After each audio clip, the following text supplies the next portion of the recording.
How are you, Davante? I'm doing great. How you doing, Rich? Yeah, well, I'm better for watching you work, sir. And I thank you for what you've done for my fantasy team through the first 2 weeks of this season. Hey, no problem. That's my job, man. That's what I'm here for. It's what you are here for. And there was so much conversation about how you were about to take yet another major step up in your career with Aaron Rodgers and this new offense going into the season. And the first 2 weeks are certainly bearing that out. I'm wondering how this all works for you, Davante. I mean, really, I got a lot of pieces around me. You know, things are kind of set up for me to succeed at this point. I got the best quarterback in the game throwing me the ball. New offense coming, big play potential. You see this offense with LA and Atlanta, and they've had guys have a lot of success, obviously, in their respected areas. So when Matt came in, I just kind of saw it as an opportunity to take the next step, like you said, and everything's kind of set up that way. So I just figured I'd just go ahead and do it. So the offense that LaFleur has brought in, I mean, my gosh, I've done this for 17 years now with the NFL Network and 5 years now with this show. I can't recall another time where there was so much scrutiny on what the offense is and the scheme and the quarterback and how it's different from the previous administration and era. Where do you stand on this subject, Davante? All of this is kind of generated behind the fact that Aaron and Matt has spent, Aaron and Mike has spent so much time together over the past, about 14 years or whatever. So I think that's what kind of generates all of that. But I'm just kind of living in the moment right now. Obviously I was able to have some success under Mike's reign, but Matt coming in and bringing in, like I said, this new high-powered offense and, making a lot of things look alike, and it's going to put these defenses in a bind. So I'm just here for production and leaving all of the the old stuff in the past. But we've been able to have some success, and I'm looking forward to keeping that going. Well, I mean, for the whole preseason, it was and training camp. What does it look like? We didn't know what it looks like. Now, the first 2 weeks, we're wondering if what it's looking like is anything what it's going to resemble a month from now. How advanced are you and the rest of the team in this offense right now? I think as you continue to go, even with the old offense, as we come into this season, I think at this point in the season, it isn't now what it's going to be as we progress and get through these games. So, that's with any offense, let alone a new offense. I think it's a work in progress right now.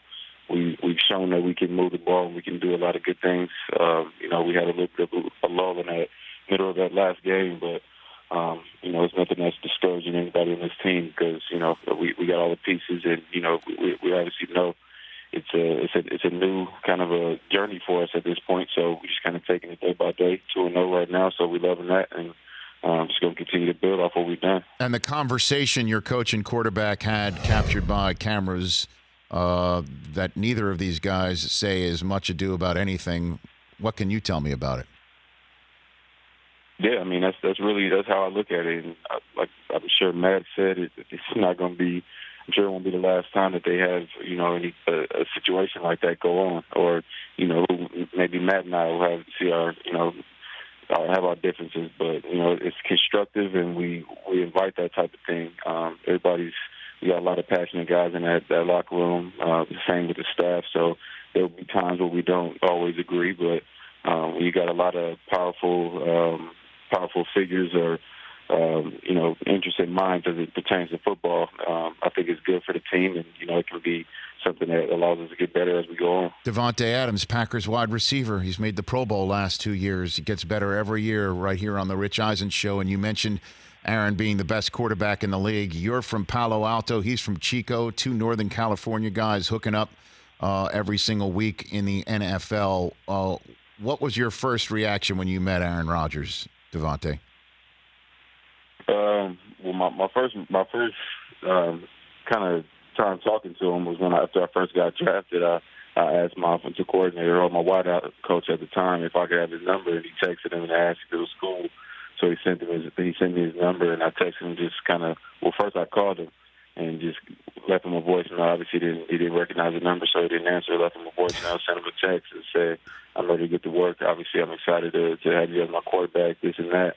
And he called me back later on, and that was the first time that I actually talked to him. And I was in the middle of partying with the family. Obviously, I just got drafted, so everybody's excited and we all loud. And I'm telling everybody to shut up in the house because Aaron's calling me.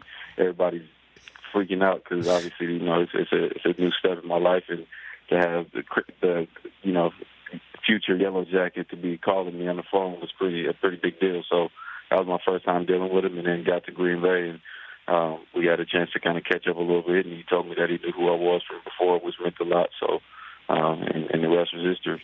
Well, I mean, so now, I mean, obviously your relationship has advanced way past that right now. What is it like when you are in a huddle with him and it's third and short, game on the line? Walk me through what that's like between the two of you. Top wide receiver, Pro Bowl wide receiver, and as you mentioned, future Gold Jacket. I mean, it's at this point, it's changed. It's definitely a different feeling. It's more of a comfort, and we communicate a lot more in the huddle than what we have maybe my first 2, maybe even 3 years in the league. This is year 6 that we have together now, so we built a lot of chemistry.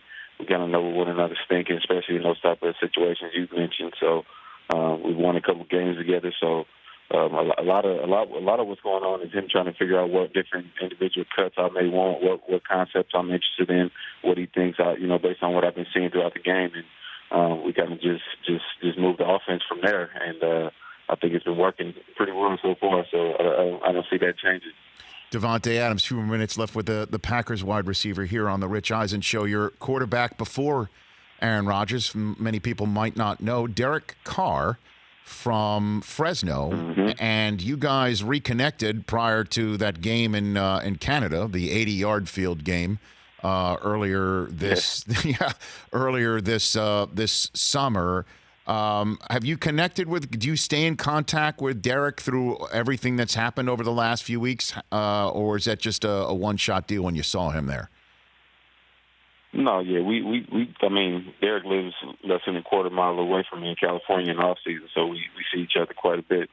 Obviously, we keep up and talk at least every week. So we still throw and everything in off season. I've been able to keep up with him throughout this past few weeks and ever since camp with all the drama going on. But he's been pretty cool about it. I mean, obviously it's been a lot at once, and I don't think it's really hit everybody over there.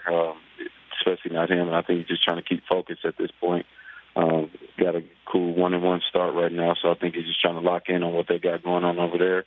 And but he's been pretty positive about it overall. Yeah, the photograph we showed of you and Derek also had Antonio Brown in the middle of the two of you. When you were there, what sense did you have that something might be amiss or awry with Antonio and the Raiders? Well, when we worked out, that picture you mentioned that was from a day, I think that was like 2 days after he signed. We got straight to work. We were in the Bay. Okay. And, Derek and I have been throwing, and we throw, twice a week in the off season. So it's something that we had been doing, and AB wanted to join, so he came, and everything was smooth. I never saw anything that potentially could look like it would not work out, and, they seemed like they hit it off pretty well. So I think things just kind of took a turn for the worse, I guess, as it progressed. But, it is what it is at this point. What do you think of when you hear Davante Adams receivers referred to as divas? I think it's situational. You'll have some of those guys out there where, they'll have that situation. But it's definitely not it's the same. You hear that about any position or about any type of player. They try to stereotype us, but it just depends on who you are as a player and who you are as a man. And that's definitely not what 1-7 is all about. Okay. Does 1-7 tell 1-2 I'm open? Do you do that? Oh, yeah, I definitely tell him that. I don't scream it for the cameras, but we definitely talk about that when we get to the sideline. Well, does he basically – he kind of knows, though, doesn't he, that you're open? He's Aaron Rodgers. No, he knows. That same situation happened when we won the near walk-off in Dallas in 2017. He threw me a fade, and then I came back to the huddle to play before and told him to throw it again. He just looked at me, and he told everybody that basically I had a look in my eye that said, throw a better ball. which is not what I said. But maybe I did say it with my eyes. But he threw a better ball, and we won the game. So I think that we've built that connection where we can kind of communicate to each other like that. Yeah, Aaron works on a higher plane, Davante. You know that. I mean, like he might read into things. He's a deep thinker. That 12. You know. Yes, he is. That man uses every part of his brain. But no Canadian tuxedo for you in the blue jeans. That wasn't in the cards for you. Nah, I didn't. I didn't. I just took it out of my closet. I had it in there at first, but I just took it out, so it was a little too late for me to run and go grab another one. But so you had it already in the chute? Is that what you're saying? You had it? Nah, I'm messing around. Okay, I don't do the denim on denim. I was kind of wondering that. I'll leave that for him. All right. Hey, Davante, keep doing what you're doing, not only because you're one to root for, but, again, Man Spread Centerpiece is the name of our team because I don't know if you saw the coaching photograph at this year's owners meeting. Andy Reid was right in the middle, put his legs wherever the hell he damn pleased, and he just did the Man Spread Centerpiece. That's the name of our team. That's our logo, and you are our lead receiver every week, Davante. I love it, man. Appreciate all the support. Of course, keep going, and we'll call later on in the season and just revisit. I appreciate the call here. Sounds good. No problem. I'll talk to you soon. You got it. That's Davante Adams at TAE 15 Adams on Twitter. For more of The Rich Eisen Show, tune to Audience Channel 239 on DirecTV for free on BR Live or download the Rich Eisen Show app.